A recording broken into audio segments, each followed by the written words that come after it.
Hello and welcome to A Matter of Fact, a weekly podcast that is the equivalent of spending a night in the pub with your favourite drunk uncle, an underachieving university student and a minor criminal. With me this week I have Jason Richardson. Hello. Dave Cordingley. Hiya. And I'm your host Kirby Rawstorm. The game is simple. Each week there is a different topic consisting of 5 rounds, each with its own theme. We've all spent the week researching and have brought our favourite facts for each round to tell the others. Whoever has the most popular fact wins a point, and whoever gets the best out of 5 is the overall winner. For our 4th episode, the topic is physics, pertaining to the physical forces that act on our world and those who study them. Round 1 is film and TV, and we're starting with Jason.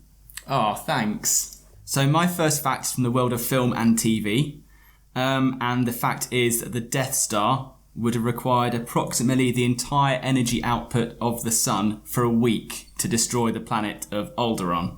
Destroying a planet would require an awful lot of energy, approximately 2.24 times 10 to the power 32 joules, which is 224 quadrillion joules. It's been decided by science that there's no practical way of delivering that amount of energy. If you were to try and store that amount of energy inside a Death Star or other large spacefaring object, it would almost certainly rip it apart. So the Death Star is pretty much not doable. Disappointing, I know. However, if you happen to have about 1.25 trillion tons of antimatter just knocking around the place, that should pretty much do it. You'd be able to smash that into a planet and then do the job. Yeah, but what you're kind of talking about there is actually crashing another planet into a planet to kill the first planet. Which would also work. Yeah, that would work. Would it look like the Death Star though? Would you essentially be crashing the Death Star into a planet? Well, It would be really more of a drunk driving accident. It's a drive-by, isn't it? Yeah. about 1.25 trillion tons would only be about the size of a medium-sized asteroid, which, if you can build a moon-sized space station, I reckon that would be doable. Fair enough. Good point. Also, when you were saying joules, I kept imagining Jamie Oliver's wife. Just 2 to the power of 10, Jamie Oliver's wife. 224 quadrillion Jamie Oliver's wives, I reckon, would probably still destroy a planet. So, how many mothers feeding their children chips through the fence would that be? Because there were like 10 or 20 of those for each Jamie Oliver. 224 quadrillion. You could probably just drown the planet in the tears he would shed from it.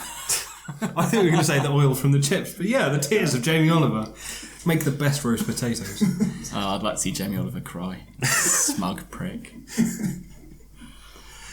Oh, poor guy. I really like him. I think he's nice. Really? Yeah, he's he's so smug. I personally hated him. His whole cooking outlook was, just get one of my old shoes, bash it with a shovel for 10 minutes, just shake it in some basil. Shake it about, throw it. Yeah. Bish bash bosh, just like that. No, it's just... He was from Essex. You're Give a him a break. shoutcaster, but a cook. To be fair, I've made some nice Jamie Oliver recipes in my time, but he's still a smug prick. Fair enough. Anyone that can sell the little oil shaker thing, the little ball for grinding. Yes, I've seen it. It's like an egg for like 30 quid. What, the pestle and mortar? Yeah. Yeah, actually, yeah, my dad's wife wanted one of those and insisted on the Jamie Oliver one, and it was ridiculously expensive for what is essentially a bowl and a rock. Yeah. His line of goods is absurdly expensive. But I don't know, has anyone used it? Is it any better? I doubt it. Could it destroy a planet? If you had 224 quadrillion of them, then yeah, probably. Yeah. Cool. All right. So Nicely now, done. Now we know what to arm the Death Stars with. Death Stars. We're going with more than one, because, Absolutely. just in case there's that, exhaust port thing. How pissed off would you be? You get just to before the planet, someone shoots it down. Then, of course, it would blow off and take out the other planet with it, I suppose. Well, if you were close enough, and if you had your antimatter on board. I think any size of any not too sizable distance between the two things. Like if the moon exploded, we'd take a fair pounding. Sorry, I'm just laughing at the phrase. Terminology. Just laughing at the phrase of fair pounding.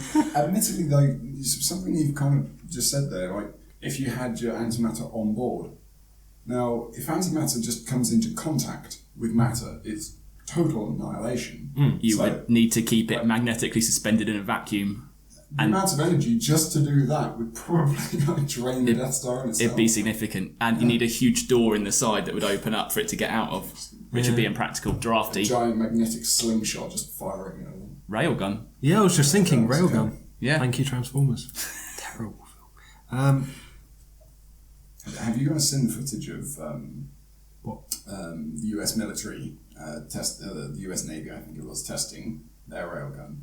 No. No. They have an actual railgun. Oh, yeah. I mean, like, and to be honest, with a few neodymium magnets, I think I'm saying that correctly, and batteries, power supply, you can build a functioning railgun, and it's scarily powerful. Like, Probably shouldn't, though. well, I've seen, look up on YouTube and look at the other thing, like... That'd be one hell of an art attack, wouldn't it? Yeah. Here's what you can do with a couple of... Blue Peter. Here's one we made earlier. Oh dear, we perforated the dog. Moving swiftly on. So, I'm up next, and my fact is that the gravity drive from Event Horizon, the terrifying and gripping film with Sam Neill and Lawrence Fishburne, is almost identical to the infinite improbability drive from Hitchhiker's Guide to the Galaxy. I say they're almost the same, obviously both science fictional things. So the way they're actually described as working is almost word for word. So it's described as a method of crossing interstellar distances in seconds by passing through every conceivable point in every conceivable universe. And basically you just have to say that one time, like Sam Neill explaining that dinosaurs find a way. No, that's the other one, isn't it? Never mind. It's Life Finds a Way. Life Finds a Way, that's the one. And yeah, it's, one way is him, and the other way is Stephen Fry, which, who wouldn't want to sound like Stephen Fry? And if you're Stephen Fry, you add at the end that the user might come out as a different species to what they entered the drive with.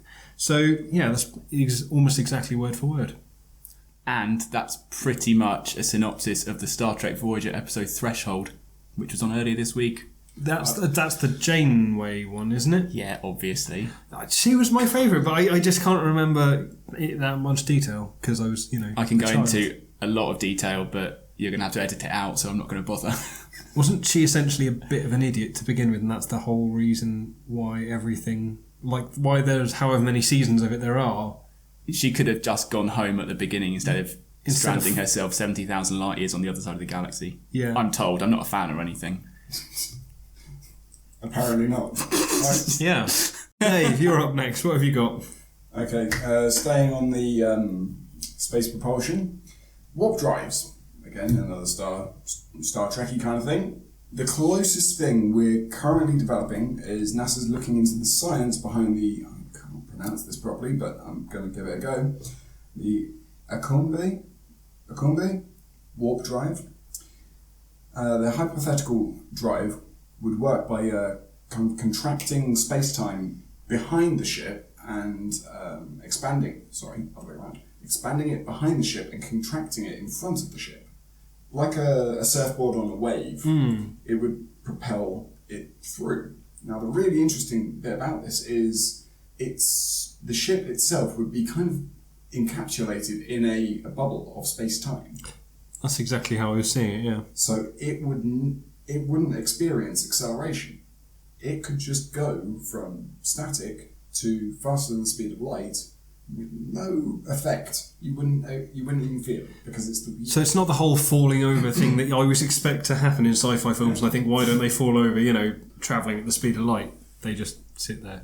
Okay, that would be really cool. So that's a bit random. Unfortunately, one of NASA's they're currently also developing the EM drive, which would be a propulsion system that is reactionless. So rather than feed something in and output, which drives the ship, they're working on the physics for the drive that there is nothing going in but the same levels of propulsion coming out. Regrettably, the closest we have in real time is the ion drive, which performs a tiny amount, delivers a tiny amount of thrust, kind of equivalent to a piece of paper dropping on Earth gravity. There was another version of thrust that I was thinking of, but okay. I hope you're Tiny amount of thrust. That's all you need. I hope you're using more than a floating piece of paper's worth. That's all I can say. But if you contract space-time behind your cock... and It would expand move it in faster than the speed of light, and I would annihilate whoever I was with. My pillow would explode. Jules Oliver would be all over the face of Alderaan. Oh, see, the depressing thing is like retro glasses Retro on your cock. Otherwise, your cock would just fly off because it stopped. is that a cock ring? No, it's very scientific love. That would sting. That's not sex. That's assault with a penis. We've all been there. Oh yeah, Have you ever seen the book Puppetry of the Penis? I think there's a stage show as well. That's the one I've heard of, the yeah. stage show. Oh man, the cheeseburger. because it literally is. I thought it was going to be some kind of like the equivalent of vagina monologues, where you sit down and talk about being a woman, all this kind of. No. It's literally just making funny things with penises, isn't it? It exactly is that. Yeah, I bought the book as a Secret Santa, and the cheeseburger is a bollock above the cock, a bollock below the cock, as the bun, and then the cock in the middle, as a burger. See, that's more of a hot dog to me. Well, I guess that's just which way you hold it. You tell a man with a cock who put mustard on it. If you've got a penis that isn't quite as long as your bollocks, you're in trouble. But you've got to get the bollock around the top of the penis, then bend the... It's For people listening at home, Also, there's actually really some- see the hand motions going on. They're impressive. There's some bending involved in here. You're not just using literal 2 inches of length, which is what I'm kind of thinking of as... You don't judge everyone by your own standards. The man in the book has an appreciable penis. Oh, fair enough. Okay, and it looks like a cheeseburger. In that particular one, it does. There's all sorts. Giraffe. But then again, The Ricky Gervais. It's just like balloon puppetry, isn't it? It's exactly the same similar. stuff. It's not the same stuff. Only you shouldn't do it at a kid's birthday party. If you suddenly start stretching out your penis and just blowing down the end to try and get it a bit more elastic, no. This isn't bad for the first round. We've hit 15 minutes and we're doing rather well. People don't have to pay for this, do they? No. It's good. So that was round 1, film and TV. Do we want to go with Jason's Death Star Lecky Bill, my duplicate gravity drive, or Dave's NASA warp drive? Jason, who are you going to go with? Can I vote for my own? Yes, you can. That wouldn't be very kind of me, though. It wouldn't, but you're not a very nice person. Fair point. Dave's warp drive gets my vote. Okay, fantastic. Otherwise, I'm just going to vote for myself the whole way through. Fair point. Dave, who are you going to go for? I always prefer Star Wars. I think I'll go for the Death Star. See, this makes it a really tough choice for me, because I saw your fact and I wanted to vote for it straight away, because it's amazing and it's exactly the kind of fact I like, but at the same time, a real warp drive... Go with your heart, don't overthink it. It's going to be Dave's warp drive. So close though, you would... Bastard. Just think, we won't get to all the infinite improbability drives and all that jazz until we pay scientists enough money to just build some basic stuff that might potentially work one day. Cool, so the winner of round 1 is Dave.